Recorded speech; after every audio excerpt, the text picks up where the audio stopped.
Big boss അഗ്നിപരീക്ഷയുടെ 9ാമത്തെ എപ്പിസോഡാണ് നമ്മൾ ഇന്ന് ഒപ്പീനിയൻ പറയാൻ പോകുന്നത് അല്ലേ. റെനീഷ ജഡ്ജസിന്റെ സീറ്റിലിരിക്കുന്നു. 2 ചെയർ തിരിഞ്ഞാണ് ഇരിക്കുന്നത്. അതിൽ 2 തലകൾ കാണാൻ പറ്റുന്നുണ്ട്. ഇതിലെ സീസൺ 5 എന്നുള്ള അതെ 2 ഗസ്റ്റുകൾ ടോപ്പ് 7 വരെ എത്തിയിട്ടുള്ള 2 കണ്ടസ്റ്റൻസ് ആണ് അവര്, നാദിറ ആൻഡ് സെറീന. അവർ 2 പേരുമാണ് ഈ വീക്കെൻഡ് എപ്പിസോഡിലെ ഗസ്റ്റ് ജഡ്ജസ് എന്ന് പറയുന്നത്. അവർ രണ്ടുപേരും എനിക്കറിയില്ല, ഞാൻ കണ്ടിട്ടില്ലാത്തതുകൊണ്ട് എനിക്ക് അറിയില്ല അവരെ. നാദിറ നമ്മുടെ പൈസ എടുത്തിട്ടുള്ള പി ബാഗ് എടുത്തിട്ട് പോയ ആളാണ്. ആക്ച്വലി ഞാൻ ബിഗ് ബോസ് കാണുന്നുണ്ടെങ്കിൽ ഇടയ്ക്കിടയ്ക്ക് കാണും. ഞാൻ പറഞ്ഞില്ലേ, ടാസ്ക് ഓറിയന്റഡ് ആയത് കാരണം കൊണ്ട് തന്നെ എനിക്ക് ഭയങ്കര ബിഗ് ബോസ് ഫാനാണ്, അല്ലെങ്കിൽ അങ്ങനെ കാണുന്ന ഒരാളാണെന്ന് അല്ലാത്തതുകൊണ്ട് എനിക്ക് ഇതിനെപ്പറ്റി വലിയ ധാരണ കുറവാണ്. എല്ലാവരും അറിയാം, അത്രേ ഉള്ളൂ. അപ്പം എന്തായാലും അങ്ങനെ പൈസ എടുത്തിട്ട് പോകാൻ പറ്റുന്ന സിറ്റുവേഷനിൽ പൈസ എടുത്തിട്ട് പോയ ആളാണ്. സോ ഔട്ടായി പോയ ആളല്ല, ക്വിറ്റ് ചെയ്ത ആളാണ് നമ്മുടെ നാദിറ. ദെൻ സെറീന ഓൾസോ ടോപ്പിലുണ്ടായിരുന്ന ആളാണ്. അവരെ വെൽക്കം ചെയ്തതിന് ശേഷം നമ്മുടെ ജഡ്ജസ് എല്ലാം അവരവരുടെ സീറ്റിൽ പോയിരുന്ന് ദെൻ മാസ്ക് ഓഫിന്റെ ലാസ്റ്റ് പാർട്ടാണ്. പ്രണവായിരുന്നു മാസ്ക് ഓഫിൽ ആദ്യം സംസാരിക്കേണ്ടിരുന്നത്. അപ്പോൾ പ്രണവിൻ്റെ ടോപ്പിക് എന്ന് പറയുന്നത് സിനിമയാണ്. പ്രണവ് സിനിമ സ്നേഹിയാണ്, സിനിമയിൽ ചെന്ന് കയറാനായിട്ട് ആഗ്രഹിക്കുന്ന, അതിനുവേണ്ടി ശ്രമിച്ചുകൊണ്ടിരിക്കുന്ന ഒരു വ്യക്തിയാണ്. അപ്പോൾ പുള്ളിക്ക് ആ ഒരു ടാസ്ക് കിട്ടിയപ്പോൾ പുള്ളി അതിനെക്കുറിച്ച് പറയുന്നുണ്ട്. പ്രണവിൻ്റെ സംസാരത്തിൽ ചെറിയൊരു പതർച്ചയും കാര്യങ്ങളൊക്കെ ഫീൽ ചെയ്യുന്നുണ്ട്. പക്ഷേ എന്നാൽ പോലും പറഞ്ഞ കാര്യങ്ങളിൽ ഇത്രയുമാണ്, പുള്ളിക്ക് സിനിമയെ വലിയൊരു ആഗ്രഹമാണ്, അതിനുവേണ്ടിയുള്ള ശ്രമങ്ങൾ നടത്തുന്നുണ്ട്. പിന്നെ സിനിമയിൽ കയറി പറ്റുക എന്ന് പറയുന്നത് അത്ര എളുപ്പമുള്ള കാര്യമല്ല. ഒരുപാട് പേര് കഷ്ടപ്പെടുന്ന ഒരു മേഖല കൂടിയാണ്, അതിലേക്ക് എത്തിപ്പെടാനാണെങ്കിലും അതിൽ നിലനിൽക്കാനാണെങ്കിലും. അപ്പോൾ അതിൻ്റെ കാര്യങ്ങളെക്കുറിച്ചും പ്രണവ് പറയുന്നുണ്ട്. പക്ഷേ പ്രണവ് പിന്നെ അതിനെക്കുറിച്ച് പറഞ്ഞപ്പോൾ കുറേ വാചാലനായിപ്പോയി. അതുകൊണ്ട് തന്നെ ജഡ്ജസ് മണിയടിച്ചാണ് സ്റ്റോപ്പ് ചെയ്യിപ്പിച്ചത്. പ്രണവിൻ്റെ ആഗ്രഹങ്ങൾ സിനിമയാണ്, അതിന് ഒരു വഴിയായിട്ടാണ് ബിഗ് ബോസിനെ പുള്ളി തിരഞ്ഞെടുത്തിരിക്കുന്നത് എന്ന് നമുക്ക് കുറച്ചുകൂടി വ്യക്തമാണ്. എനിക്ക് തോന്നിയത് എന്താണെന്ന് വെച്ച് കഴിഞ്ഞാൽ, പ്രണവിന് എവിടെയോ ഒരു ക്ലാരിറ്റി കുറവുണ്ടായിരുന്നു. അതായത് സിനിമ ആണ് ലക്ഷ്യം, അതിനുവേണ്ടി എനിക്ക് കിട്ടാവുന്ന ഏത് പ്ലാറ്റ്ഫോമും ഏത് റിസോഴ്സും ഞാൻ യൂസ് ചെയ്യും എന്നുള്ള ഒരു കാര്യം മാത്രമേ പ്രണവിന് ആ ഒരു ടൈമിൽ പറയാനായിട്ട് പറ്റുള്ളൂ. ഒക്കെയുള്ള കണ്ടസ്റ്റൻസിനെ വെച്ച് അവർ മാസ്ക് ഓഫിൻ്റെ ആ ഒരു സമയം യൂസ് ചെയ്ത് വെച്ച് നോക്കുമ്പോൾ പ്രണവ് അത്ര എഫിഷ്യൻ്റ് ആയിട്ട് അത് യൂസ് ചെയ്തിട്ടുണ്ടായിരുന്നു. പ്രണവ് പറയുമ്പോൾ അതിലെനിക്ക് തോന്നുന്നു ഒരു പാനിക് ആവുന്നത് പോലെയോ സംതിങ്. പിന്നെ ടോപ്പിക് എന്ന് പറയുന്ന സിനിമയാണ്, പുള്ളിക്ക് അത്രയും ഒരു ഇഷ്ടമുള്ളൊരു ടോപ്പിക് എന്നതിനപ്പുറത്തേക്ക് ഒരു പക്ഷേ ബാക്കിയുള്ളവരെ പോലെ അത്രയും കണക്ട് ചെയ്യിപ്പിക്കാൻ, നമ്മൾ പ്രേക്ഷകരുമായി കണക്ട് ചെയ്യാനായിട്ട്, അതെ, അത് മാത്രമല്ല പ്രേക്ഷകരുമായിട്ട് കണക്ട് ചെയ്യുന്ന ഒരു ലെവലിലേക്ക് അതിനെത്താൻ പറ്റിയില്ല എന്ന് ഞങ്ങൾക്ക് തോന്നി. പക്ഷേ ഇറ്റ് വാസ് സോനയായിരുന്നു. സോനയ്ക്ക് കറേജ് എന്ന് പറഞ്ഞ വാക്കാണ്. അപ്പം പറഞ്ഞു, കറേജ് എന്ന വാക്കിനേക്കാളും എനിക്ക് തൻ്റെടം എന്ന വാക്കായിരിക്കും കുറച്ചുകൂടെ കറക്റ്റ് ആവുക. ഞാൻ ഭയങ്കര തൻ്റെടി ആയിട്ടുള്ളൊരു പെൺകുട്ടിയാണ്. കാരണം എൻ്റെ അച്ഛൻ എന്നെ എൻ്റെ പപ്പ എന്നെ ഭയങ്കര തൻ്റെ ഇടത്തോടെയാണ് വളർത്തിയത്. ആൻഡ് പുള്ളിക്കാരി 21 വയസ്സ് കണ്ടായപ്പോഴാണെന്ന് തോന്നുന്നു പുള്ളിക്കാരി കല്യാണം കഴിച്ചത് ഒരു മുസ്ലിമിനെയാണ്. ആൻഡ് അതിനുശേഷം പപ്പയായിട്ട് മിണ്ടിയിട്ടൊന്നുമില്ല. ബട്ട് കല്യാണം കഴിച്ച് കഴിഞ്ഞപ്പോൾ ഭർത്താവിൻ്റെ വീട്ടുകാരിൽ നിന്ന് ഒരുപാട് തരത്തിലുള്ള ടോർച്ചേഴ്സും കാര്യങ്ങളും ഒക്കെ നേരിടേണ്ടി വന്നു. അങ്ങനെ ഒരുപാട് പേര് സ്വപ്നം കാണുന്നത് പോലെ വിദേശത്ത് പോയി പഠിച്ച് ജോലി കിട്ടി അവിടെ ഒരു സ്ഥാനത്തായിട്ട് കുഞ്ഞിനെയും ഭർത്താവിനെയും എല്ലാം കൊണ്ടുപോകാമെന്നൊക്കെ ആഗ്രഹിച്ചു. പക്ഷേ അവിടെയും തിരിച്ചടിയാണ് ഉണ്ടായത്. ആപ്ലിക്കേഷൻ റിജക്റ്റ് ചെയ്തു. അത് കാരണം കൊണ്ട് അവിടെ നിൽക്കാനായിട്ട് വേറെ വഴിയൊന്നും ഇല്ലായിരുന്നു. സോ തിരിച്ചു വരിക എന്നുള്ള ഒരു ഓപ്ഷനേ ഉള്ളൂ. അതിനുവേണ്ടിയുള്ള പൈസ ഒപ്പിക്കാൻ വേണ്ടി she started working in hotels. അവരുടെ വാഷ്റൂം ക്ലീൻ ചെയ്യുകയും പാത്രം കഴുകുകയും അങ്ങനത്തെ എല്ലാ കാര്യങ്ങളും ചെയ്യുകയും അങ്ങനെ എങ്ങനെയെങ്കിലും പൈസ ഉണ്ടാക്കി തിരിച്ചു വരിക എന്നുള്ള ഒരു ഓപ്ഷനിൽ പുള്ളിക്കാരി ഇങ്ങനെ ഒരുപാട് കാര്യങ്ങളിൽ സ്ട്രഗിൾ ചെയ്തിട്ടുണ്ട് എന്നൊക്കെയാണ് പറയുന്നത്. ആൻഡ് വളരെ വിഷമം തോന്നുന്ന ലൈസൻസ് എടുത്ത കഥയൊക്കെ പറയുന്നുണ്ട്. ഹെവി വെഹിക്കിൾസ് ലൈസൻസ് എടുത്ത് ഓടിക്കാനും അങ്ങനെ കഴിവുള്ള വ്യക്തിയാണ് ശരിക്കും പറഞ്ഞാൽ സോന. ആൻഡ് സോനയുടെ കാര്യത്തിൽ പക്ഷേ ആസ് എ കോൺടെസ്റ്റന്റ് എനിക്ക് she is all about sound അല്ലേ ടോക്ക് എന്ന് മാത്രമേ എനിക്ക് തോന്നിയിട്ടുണ്ട്. ഒരുപാട് കഴിവുകളുണ്ട്, ഞാൻ അവരുടെ കഴിവിനെ കുറച്ച് കാണുമല്ല. പക്ഷേ ആസ് എ ബിഗ് ബോസ് അഗ്നിപരീക്ഷ കോൺടെസ്റ്റന്റ് എനിക്ക് സോനയുടെ ആ ഒരു പെർഫോമൻസ് അല്ലെങ്കിൽ സോനയുടെ ആ ഒരു സ്പേസ് എവിടെയും കാണാൻ പറ്റിയിട്ടില്ല. ഭയങ്കര ഒച്ചയെടുത്ത് ഒരു വഴക്കടിക്കാൻ നിൽക്കുന്ന ഒരാൾ സംസാരിക്കുന്നത് പോലെയാണ്. പക്ഷെ ഇതെല്ലാം കേട്ട് കഴിയുമ്പോൾ നമുക്ക് തോന്നുന്നു ജീവിത സാഹചര്യങ്ങൾ, അതിൽ അവർ നേരിട്ടിട്ടുള്ള കാര്യങ്ങൾ, ഫേസ് ചെയ്തിട്ടുള്ള സിറ്റുവേഷൻസ്, ഇതൊക്കെ കൊണ്ടാണ് സോന ആ രീതിയിൽ സംസാരിക്കുന്നത്. ഒരു പക്ഷേ കോൺഫിഡൻസിൻ്റെ ഭാഗമാണ് നമ്മൾ ഒച്ചത്തിൽ സംസാരിക്കുന്നത്. ചില സമയത്ത് ചിലപ്പോൾ നമ്മൾ ആൾക്കാരോട് കയർക്കേണ്ടി വരും. അപ്പോൾ അങ്ങനെയുള്ള ഒരുപാട് സിറ്റുവേഷൻസ് സോന നേരിട്ടിട്ടുണ്ടാവണം. അപ്പോൾ അതുകൊണ്ട് തന്നെ ആയിരിക്കണം സോനയുടെ സംസാര രീതിയിൽ അങ്ങനത്തെയുള്ള സംഭവങ്ങൾ ഉണ്ടാകുന്നത്. പക്ഷേ എനിവേ ഒരാൾ തല്ലുണ്ടാക്കാൻ വേണ്ടി നിൽക്കുന്ന പോലെ ഉള്ളൊരു രീതിയാണ് സോനയ്ക്ക്. ഭയങ്കര ഒച്ചപ്പാടാണ്, അടി ഉണ്ടാക്കാനുള്ള പോലെയാണ് സംസാരിക്കുന്നത്. ഞാൻ റിപ്പീറ്റായിട്ട് പറഞ്ഞു പോകുന്നുണ്ട്. പക്ഷേ അങ്ങനെ കേൾക്കുമ്പോൾ നമുക്ക് തോന്നുന്നത്. ബട്ട് സോനയുടെ എക്സ്പീരിയൻസസ് ഒരു പക്ഷേ അതിൻ്റെ ഒരു റീസണായിട്ട് വന്നിട്ടുണ്ടാവും. പിന്നെ വന്നത് അമൃതയാണ്. അമൃതയ്ക്ക് ഫാദർ എന്ന് പറഞ്ഞ ടോപ്പിക്കാണ്, അച്ഛൻ. അപ്പം അച്ഛനെ കുറിച്ചാണ് അമൃത ഇതിൽ പറയേണ്ടിയിരുന്നത്. എൻ്റെ അച്ഛനെ ഭയങ്കര ഒരു ഇമോഷണൽ കണക്ട് അമൃതയ്ക്ക് അച്ഛനുമായിട്ടുണ്ട്. ആൻഡ് അതൊരു സാഡ് സ്റ്റോറി തന്നെ ആയിരുന്നു. അമൃത കല്യാണം കഴിച്ചു. ആൻഡ് അമൃതയ്ക്ക് ഇഷ്ടപ്പെട്ട ഒരാളെ തന്നെയായിരുന്നു അമൃത കല്യാണം കഴിച്ചത്. ആദ്യം വീട്ടുകാർക്ക് സമ്മതം ഇല്ലായിരുന്നു. പിന്നെ സ്വന്തം വാശിക്ക് മുന്നിൽ പേരൻസ് കീഴടങ്ങി അങ്ങനെ അവർ കല്യാണം കഴിച്ചു. പക്ഷേ കല്യാണം കഴിച്ച് കഴിഞ്ഞപ്പോൾ ഹസ്ബൻഡിൻ്റെ ഭാഗത്തുനിന്ന് ഒരിക്കലും എക്സ്പെക്റ്റ് ചെയ്യാത്ത രീതിയിലുള്ള പ്രശ്നങ്ങളും ബുദ്ധിമുട്ടുകളും അബ്യൂസും ഒക്കെയാണ് അമൃത നേരിടേണ്ടി വന്നത്. ആൻഡ് ദെൻ അപ്പയെ വിളിച്ചിട്ട് അച്ഛനെ വിളിച്ചിട്ട് പറഞ്ഞു, എനിക്കൊരു ജോലി എങ്ങനെയെങ്കിലും വേണം എന്ന് പറഞ്ഞു. ഇവിടെ അങ്ങനെ നിൽക്കാൻ പറ്റാത്തതുകൊണ്ട് ആ ജോലിയൊന്നും ഇല്ലാതെ നിൽക്കുന്നതിനെക്കാട്ടിലും ഒരു ജോലി ഉണ്ടെങ്കിൽ നല്ലതായിരുന്നു എന്ന് പറഞ്ഞ് ഒരു ജോലി വാങ്ങി. പക്ഷെ അപ്പോഴും ഭർത്താവുമായിട്ട് ഇത്തരം പ്രശ്നങ്ങളുണ്ടെന്നുള്ള കാര്യമൊന്നും അമൃത പറഞ്ഞില്ല. ദെൻ പക്ഷേ ഒരു 15,000 റുപ്പീസുള്ള ഒരു ജോലി ചെയ്ത് അവിടെ നിൽക്കാനായിട്ട് ശ്രമിച്ചെങ്കിലും it was really difficult for her. അപ്പോൾ പിന്നെ ഒട്ടും പറ്റാതെ ഇപ്പോൾ പപ്പയുടെ അടുത്ത് പറയാമെന്ന് വിചാരിച്ചു. പക്ഷേ അച്ഛനും അമ്മയും മോള് വിഷമിക്കണ്ട എന്നുള്ള രീതിയിൽ കൂടെ നിൽക്കുക തന്നെയാണ് ചെയ്തത്. പക്ഷേ അടുത്ത് തന്നെ നെക്സ്റ്റ് ഡേ തന്നെയാണെന്ന് തോന്നുന്നു അല്ലേ, അച്ഛന് സ്ട്രോക്ക് വന്നു. പെട്ടെന്ന് തന്നെ ഹോസ്പിറ്റലിലേക്ക് കൊണ്ടുപോകണം, നീ ഇങ്ങോട്ട് വാ എന്നൊക്കെ പറഞ്ഞിട്ടാണ് പിന്നെ വരുന്നത്. പക്ഷേ പുള്ളിക്കാരിക്ക് ഒരു മെസ്സേജിൽ കൂടി തന്നെ മനസ്സിലായി പുള്ളിക്കാരിയുടെ അച്ഛൻ മരിച്ചുപോയി എന്ന്.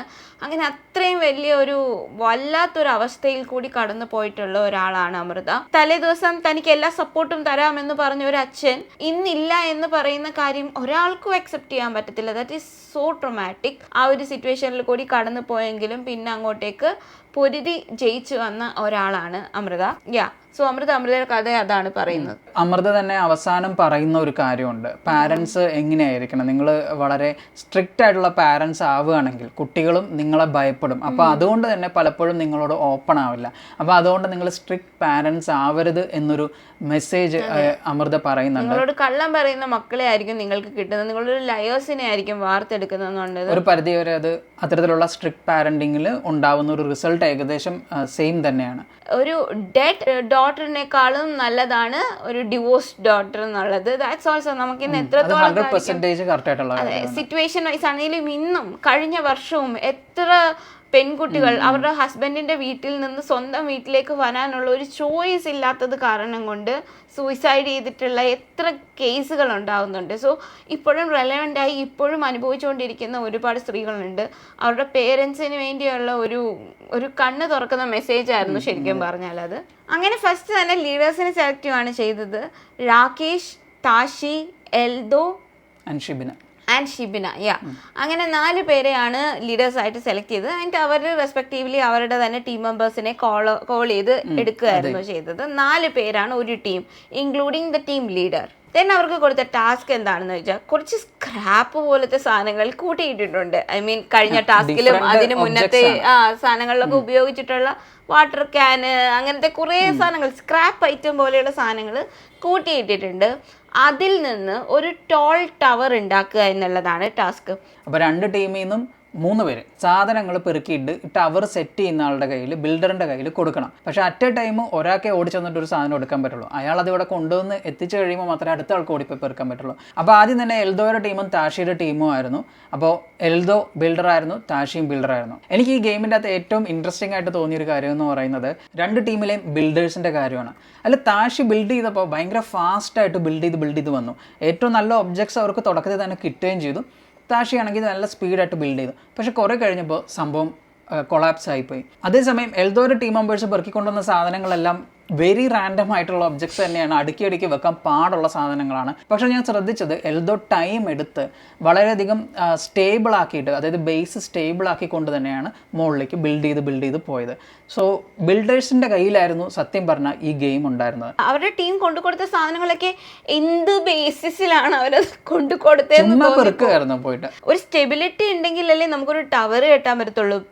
ബേസിക് കോമൺ സെൻസ് ആണ് നമ്മളൊരു ബേസ് ഉള്ള സാധനം വേണം എടുക്കാനെന്നുള്ളത്. എന്നാൽ ടോൾ ആയിരിക്കുകയും വേണം. പക്ഷെ ഇവർ കൊടുത്തതെല്ലാം തിന്നായിട്ടുള്ള സാധനങ്ങളാണ്. പക്ഷേ മാത്രമല്ല പല ഷേപ്പിൽ, കാരണം സിലിണ്ടറിക്കൽ ഷേപ്പ് ഉണ്ട്. വാട്ടർ ക്യാനൊക്കെ 2 എണ്ണം വെച്ചൊക്കെ കൊടുത്താണ് അവർ സെറ്റ് ചെയ്തത്. ബ്യൂട്ടിഫുള്ളി അതായത് അത്രയും സ്റ്റേബിൾ ആയിട്ട് അതിനെ സെറ്റ് ചെയ്തു എന്നുള്ളതാണ്. അതിൽ എനിക്ക് ഏറ്റവും ഇഷ്ടപ്പെട്ടത് ഒരു വാട്ടർ ക്യാൻ ഇങ്ങനെ അതായത് മേളിലൊരു സാധനം ഉണ്ട്, അതിൻ്റെ മേളിൽ വാട്ടർ ക്യാൻ വെച്ചിട്ട് അതിൻ്റെ വായും മറ്റേ ഒരു വാട്ടർ ക്യാൻ്റെ വായിൻ്റെ ഇടയിൽ ഒരു ഒരു സാധനം ഇങ്ങനെ connect കയറ്റി ചെയ്തിട്ട് വെച്ചിട്ട് അതായത് അത് കണക്റ്റഡ് ആയിട്ടാ ചെയ്തിരിക്കുന്നത്, അങ്ങനെ അത് ഇരിക്കുള്ളൂ. അതും ടൈം എടുത്ത് സ്റ്റേബിൾ ആക്കിയാണ് വെച്ചത്. ഇപ്പം ടാഷി ആണെങ്കിൽ ഫാസ്റ്റ് ആയിട്ട് ബിൽഡ് ചെയ്തപ്പോൾ നമ്മൾ വിചാരിച്ചു okay Tashi is going to win. പക്ഷേ എൽദോ ടൈം എടുത്തു, നല്ല രീതിയിൽ അത് സ്റ്റേബിൾ ആയിട്ട് വെച്ചു. അത് കാരണം അവരുടെ ടീം ജയിക്കുകയും ചെയ്തു. എൽദോയുടെ കാര്യത്തിൽ ഓരോ തവണയും ഓരോ മിസ്റ്റേക്ക് ഉണ്ടാകുമ്പോൾ അതിൽ നിന്ന് ലേൺ ചെയ്തിട്ടാണ് എൽദോ നെക്സ്റ്റ് ടൈം കളിക്കുന്നത്.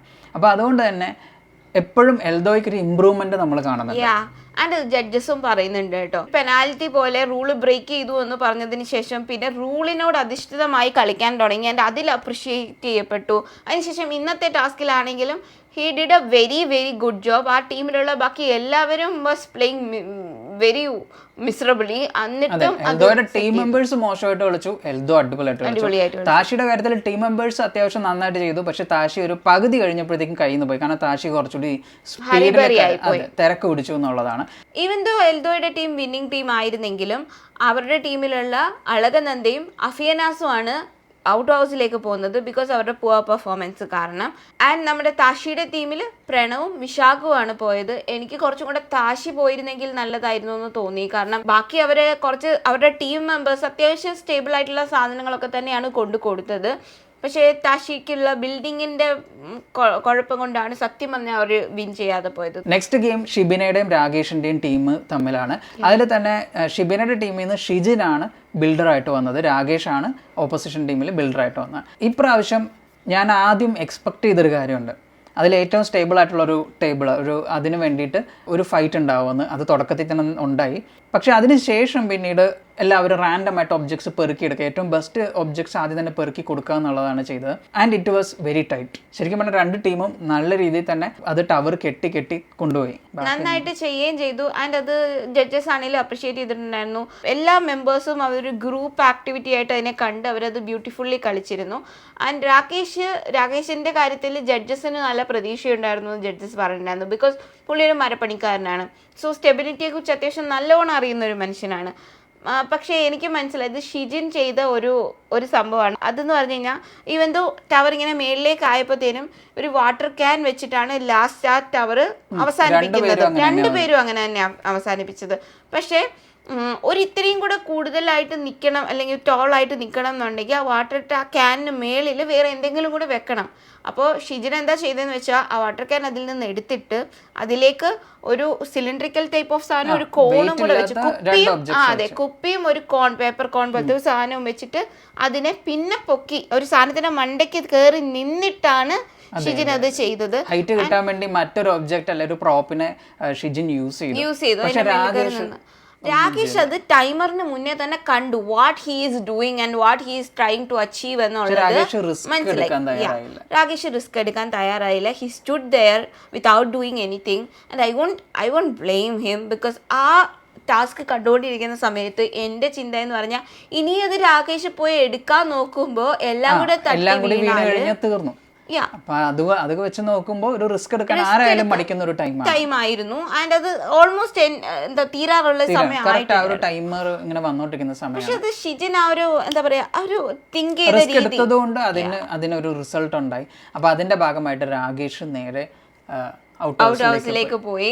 പിന്നെ അതിൽ കൂടെ പോയത് ലൊലീറ്റയാണ്. ലൊലീറ്റയുടെ അത് കഴിഞ്ഞിട്ട് അപ്പുറത്തെ ടീമിൽ നിന്ന് പോയത് ഷ്യാമാണ്. സോ ഇത്രയും പേരാണ് അപ്പോൾ ഔട്ട് ഹൗസിലേക്ക് വന്നിരിക്കുന്നത്. അവരെല്ലാവരും വിളിച്ചു നിർത്തി. അതിനുശേഷം ഗസ്റ്റ് ജഡ്ജസിനെ കൊണ്ട് ഈ ഔട്ട് ഹൗസിൽ നിൽക്കുന്നതിൽ നിന്ന് ഒരാളെ രക്ഷിക്കാനായിട്ടുള്ള പവർ അവർക്ക് കൊടുത്തു. അങ്ങനെ അവർ ചൂസ് ചെയ്തത് അഫിയനാസിനെ സേവ് ചെയ്യുക എന്നുള്ളതാണ്. അപ്പോൾ അതിന് പകരമായിട്ട് അമൃതേനെ ഔട്ട് ഹൗസിലേക്ക് കൊണ്ടുവന്നു. ഇനി ഈ ഔട്ട് ഹൗസിലുള്ള അത്രയും പേർക്ക് വേണ്ടി ഒരു ടാസ്ക് കൊണ്ടുവന്നിട്ടുണ്ട്. അതിനെന്തായിരുന്നു അക്യുസേഷൻ ബൗൾ എന്ന് പറഞ്ഞിട്ട് ഒരു ബൗൾ അവിടെ കൊണ്ടുവച്ചിട്ടുണ്ടായിരുന്നു. നല്ല ടാസ്ക് ആയിട്ട് തോന്നി. അതിൽ ഓരോ പേപ്പർ ചിറ്റുകളുണ്ട്. അതിൽ നിന്ന് പറഞ്ഞ എടുക്കുമ്പോൾ ഒരു ഇത് അതായത് മാനിപ്പുലേറ്റീവ് അങ്ങനത്തെ ഒരു അക്യൂസിയേഷൻ ഉണ്ടാവും. അത് ഏറ്റവും അനുയോജ്യമായിട്ട് ആർക്കാണ് പറയാൻ പറ്റുന്നത്, അല്ലെ ആരാണ് ഇതിൽ ഏറ്റവും കൂടുതൽ ആ വാക്കിന് എന്നുള്ളത് ആ ചിറ്റ് എടുക്കുന്ന ആള് ചൂസ് ചെയ്യണം. സോ അങ്ങനെ ഉള്ളൊരു സംഭവമായിരുന്നു. അത് ഓരോരുത്തരെയും കൊണ്ടും ചെയ്യിപ്പിക്കുന്നുണ്ടായിരുന്നു. ഫസ്റ്റ് തന്നെ ഈ അക്യൂസിയേഷൻ ബോളിൽ നിന്ന് ചിറ്റ് എടുക്കുന്നത് നമ്മുടെ പ്രണവാണ്. ആൻഡ് പ്രണവിന് കിട്ടിയത് കൺഫ്യൂസ്ഡ് എന്ന വാക്കാണ്. അതിൽ ആർക്കാണ് ഈ ഔട്ട് ഹൗസിൽ നിൽക്കുന്ന ആരാണ് കൺഫ്യൂസ്ഡ് ആയിട്ട് നിൽക്കുന്നതെന്ന് ചോദിച്ചപ്പോൾ അത് വിശാഖാണെന്നാണ് പറഞ്ഞത്. ആൻഡ് അതിൻ്റെ റീസൺ പറയുന്നത് പല ടാസ്കിലും കുറച്ചുകൂടെ പ്രൊവാക്റ്റീവായിട്ട് ചെയ്യാവുന്ന സിറ്റുവേഷനിൽ കുറച്ച് കൺഫ്യൂസ്ഡ് അടിച്ച് ഇങ്ങനെ നോക്കി നിന്നു എന്നൊക്കെ ഉള്ള കാര്യങ്ങളാണ് ഈ ടവർ കെട്ടിയ സമയത്തെ ആണെന്ന് തോന്നുന്നു. അതിനുശേഷം അളകനന്ദയായിരുന്നു ആൻഡ് നോട്ട് ഡിസേർവിങ് ആരാണെന്ന് ചോദിച്ചപ്പോൾ അത് അമൃതയാണെന്നാണ് പറഞ്ഞത്. അതിൻ്റെ റീസൺ ആയിട്ട് പറഞ്ഞത് എനിക്ക് എവിടെയും കാണാൻ പറ്റിയില്ല അമൃതയുടെ ഒരു പെർഫോമൻസ് എന്നുള്ളതാണ്. ഷോർലി ആണ്, കറക്റ്റ് ആണ്. അതെ, നമുക്കും അങ്ങനെ തന്നെയാണ്, അമൃതേനെ എവിടെയും കാണാൻ പറ്റിയില്ല. അപ്പോൾ അതിനുശേഷം അടുത്തത് അമൃതയാണ് വിളിച്ചത് ആൻഡ് അമൃതയ്ക്ക് കിട്ടിയത് മാനിപ്പുലേറ്റീവ് ആണ്. അത് തിരിച്ച് അമൃത അളകനന്ദയ്ക്ക് കൊടുത്തു. സോ അതൊരു ഗിവ് ആൻഡ് ടേക്ക് പോളിസി പോലെയാണ് എനിക്ക് തോന്നിയത്. പക്ഷെ എനിക്കത് അത്രയും അറിയത്തില്ല, അളകനന്ദയുടെ കാര്യത്തിൽ ഇത് കറക്റ്റ് ആണോ എന്ന് പറയാൻ തക്കോണമുള്ള ഇൻസിഡൻസ് ഉണ്ടായിട്ടുണ്ടെന്ന് എനിക്ക് തോന്നുന്നില്ല. ബട്ട് എനിവേ അവരുടെ കണ്ടസ്റ്റൻസിനെ ആ ഒരു ഇതിൽ നമ്മൾ അറിയുന്നില്ലല്ലോ അവരുടെ ഇടയിൽ എന്താണ് നടക്കുന്നത്. അതുകൊണ്ടാവാം, കാരണം ഇതിന്റെ ബിഗ് ബോസിന്റെ ഗെയിമിന്റെ ബാക്ക്ഗ്രൗണ്ടിൽ നടക്കുന്ന സാധനങ്ങളുണ്ടല്ലോ, നമുക്കറിയില്ല. നെക്സ്റ്റ് വിശാഖാണ് ചിട്ടെടുത്തത്. വിശാഖിന് കിട്ടിയത് ബോറിംഗ് എന്ന് പറയുന്ന അക്യൂസേഷൻ ആണ്. ആൻഡ് വിശാഖ് അക്യൂസ് ചെയ്തത് ശ്യാമിനെയാണ്. മൊത്തത്തിൽ ശ്യാം അത്ര ഇൻട്രസ്റ്റിംഗ് അല്ല എന്ന് തന്നെയാണ് വിശാഖ് പറയുന്നത്. മൊത്തത്തിലുള്ള ഒരു ഇതിൽ ഒരു ഓവറോൾ പെർസ്പെക്റ്റീവിൽ അവന് തോന്നിയത് ശ്യാം അത്ര ആക്റ്റീവ് അല്ലെങ്കിൽ അങ്ങനത്തെ ഒരു രീതിയിലുള്ള കുറച്ച് ബോറിംഗ് ആയിട്ടാണ് തോന്നിയത്. നെക്സ്റ്റ് ശ്യാമാണ് ചിട്ടെടുത്തത്. കിട്ടിയതാണെങ്കിൽ ഫേക്ക്. ഫേക്ക് എന്ന് പറഞ്ഞ അക്യൂസേഷൻ വന്നപ്പോൾ ഞാൻ വിചാരിച്ചു നേരെ വിശാഖിന് തിരിച്ചു കൊടുക്കുമെന്ന്. പക്ഷെ വിശാഖിനല്ല കൊടുത്തത്, അക്യൂസ് ചെയ്തത് പ്രണവിനെയാണ്. സോ പ്രണവ് വളരെ ഇൻവിസിബിൾ ആണെന്ന് പറഞ്ഞു. ആൻഡ് റീസെന്റ് ഗെയിംസിൽ ആക്ച്വലി പ്രണവ് കുറെയൊക്കെ ഇൻവിസിബിൾ ആയി പോകുന്നുണ്ട്. ഈവൻ ഫസ്റ്റ് ടാസ്കിൽ പ്രണവിനായിരുന്നു ആദ്യമായിട്ട് ഇൻഫിനിറ്റി പെൻഡന്റ് കിട്ടിയത്. ആഫ്റ്റർവേർഡ്സ് നമുക്ക് എവിടെയും പ്രണവിനെ കാണാൻ പറ്റിയിട്ടുണ്ടായിരുന്നില്ല. ആൻഡ് പെർഫോമൻസ് ഡിമിനിഷ് ചെയ്യുന്നത് വെച്ചിട്ട് നമ്മൾ ചിലപ്പോൾ പ്രണവിനെ ശ്രദ്ധിക്കും. ബട്ട് അതർ ദാൻ ദാറ്റ് കുറച്ച് ഇത് നമുക്കും ഫീൽ ചെയ്തിട്ടുണ്ട്.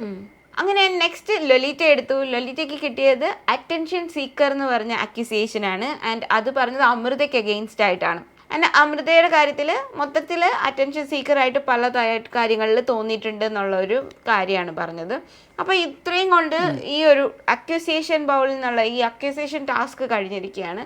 ദെൻ എലിമിനേഷനിലേക്ക് വന്നു. ആൻഡ് എലിമിനേഷൻ ഇപ്രാവശ്യം ജഡ്ജസ് പറയുകയല്ല ചെയ്യുന്നത്. അവരുടെ മുന്നിൽ ഒരു ബോക്സ് വെച്ചിട്ടുണ്ട്. അതിൽ കൈയിട്ട് നോക്കുമ്പോൾ കയ്യിൽ മറ്റേ ഗ്രീൻ കളർ പൊടിയാണ് പെരളുന്നതെങ്കിൽ അവർ സേവ്ഡ് ആണ്.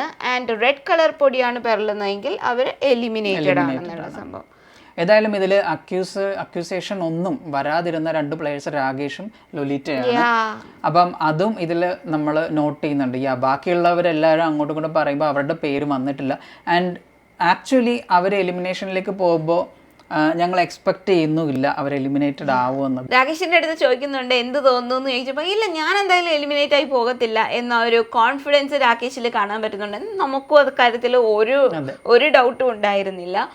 ആൻഡ് അതുപോലെ തന്നെ നമ്മൾ എക്സ്പെക്ട് ചെയ്തിരുന്ന ആൾക്കാരൊക്കെ തന്നെയാണ് എലിമിനേറ്റഡ് ആയി പോയത്.